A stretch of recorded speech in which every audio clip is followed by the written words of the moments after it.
Have you ever been told you can do anything you set your mind to? Or you can be whatever you want to be as long as you work harder than anyone else? Or you can have anything you want as long as you want it bad enough? Lies. It's not true.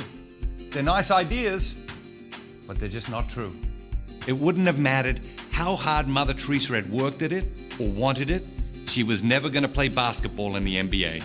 She lacked a number of abilities, natural abilities, necessary to make that happen. And what a waste it would have been if instead of pursuing her God-given mission, Mother Teresa had become a basketball player. Once again, we discover a huge gulf between the ways of the world and the vision God has for your life. The world says life is about doing what you want, and doing what you want will make you happy. God says He has the ultimate plan for your life, and following that plan is what will lead you to an unimaginable happiness. The thing is, God knows you better than anyone else. He knows you better than you know yourself. He designed you, and He designed you with a specific mission in mind. You were designed on purpose and for a purpose. Albert Einstein wrote, "Everybody's a genius, but if you judge a fish by its ability to climb a tree, it'll spend its whole life believing that it is stupid." If you're going to discover your mission, we first need to discover your genius. What are you uniquely designed to contribute? If you bought a car and you wanted to discover how to bring the best out of it, how to get it to achieve optimum performance, who would you talk to about that? You could go online, right? And you could read internet articles, or you could go down to the dealership and speak to the mechanic who specializes in that particular car. But the best person to speak to would be the person who designed that car and built that car. In the same way, if you want to discover your mission, your genius, and how to bring the best out of yourself, the person you got to talk to is the person who designed you, the person who built you, God. God speaks to us in lots of ways, but there are three ordinary voices that God uses every day to speak to every single one of us. The first ordinary voice of God, legitimate needs. What's that? What's a legitimate need? Well, if you don't eat, you'll die. You've got a legitimate need for food. Who created you with that legitimate need for food? God. If you don't breathe, you'll die even quicker. God has created you with legitimate needs. You have these legitimate needs in all four aspects of the human person: physical, emotional, intellectual, and spiritual. Physically, you have legitimate needs for food, sleep, exercise, clothing, shelter, and lots of other things. Emotionally, you have a legitimate need for opportunities to love and be loved. Intellectually, you have legitimate needs for opportunities to learn new things, to expand your mind, to stimulate your mind. And spiritually, you've got legitimate needs for silence, solitude, scriptures, sacraments. The world says that the meaning of life is to get what you want.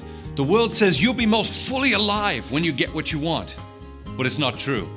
In your lifetime, you're going to encounter hundreds of people who are obsessed with getting what they want. But getting what they want won't make them happy. The reason is profoundly simple. You never can get enough of what you don't really need. Think about it. You never can get enough of what you don't really need. God has given you these legitimate needs. They're clues. God's given you legitimate needs as clues about how to live life to the fullest. The second ordinary voice of God is talents and abilities. You have a unique blend of talents and abilities that are perfectly suited to carry out whatever mission God has assigned just to you here on earth. There are two types. The first is universal, and the second is unique. Universal talents are those that we all have. For example, we all have the ability to make a difference in other people's lives. Unique talents are those that everyone doesn't have. For example, the ability to paint a picture like Monet or Van Gogh or Picasso, or write a symphony like Mozart, or be the best basketball player in the world. The world is obsessed with unique talent. But when you consider the ability to make a difference in other people's lives alongside the ability to throw a great fastball, the baseball thing becomes trivial. The reason it seems trivial is because it is. You see, the world takes the trivial and makes it important. And the world takes the important and makes it trivial. God has given you a unique blend of talents and abilities, and your talents and abilities are vocational. What does that mean? Well, they hold clues. They hold clues about your mission in life. They hold clues about your genius, about your vocation, and the best way for you to live. The third ordinary voice of God is deepest desire. Deep in your heart, you have desires for good things, and God has placed those desires in your heart to guide you toward the life that He's imagined for you. At lunchtime, I often have a desire for 6 double chocolate donuts. It's not a particularly deep desire. In fact, it's a pretty shallow desire. God wants us to move beyond our shallow desires, which are often selfish and pointless, and uncover the deepest desires of our hearts. When I'm the best version of myself, I'd say no to the donuts, and I have a salad for lunch instead. To the world, this is like a simple choice between donuts and a salad. But as we grow spiritually, God shows us that there are many layers and many dimensions to every decision. On one level, it's just a choice between donuts and salad. But on another level, it's a choice between donuts and being healthy. That's a different perspective. On another level, it's a choice between donuts and being alive and healthy enough to walk my daughter down the aisle when she gets married, to be alive to see her life unfold and meet the person she'll decide to spend her life with, and meet my grandchildren. When you embrace God and when you embrace His way of life, God is going to reveal many dimensions of everyday life that you never saw before, that you never thought about before. God is speaking to you. God's speaking to you through your deepest desires. Seek out your deepest desires for good things and have the courage to pursue them.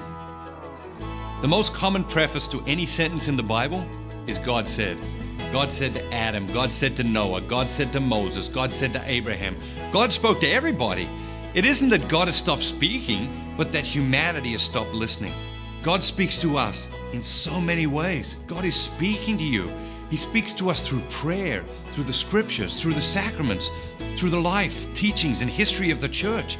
He speaks to you through other people. He speaks to you through events and circumstances. God's talking to you. You've been designed by God for a specific mission. This is what John Henry Newman wrote. God has created me to do Him some definite service. He has committed some work to me which He has not committed to another. I have my mission. God has assigned a mission to you. If you don't fulfill your mission, it'll go left undone. The world is a mess. Lots of ways. The world's a mess. You know why it's a mess? Because too many people have abandoned their God-given mission. Find your mission. It'll change your life. Mean it. Find your mission. It'll change your life in the most wonderful ways.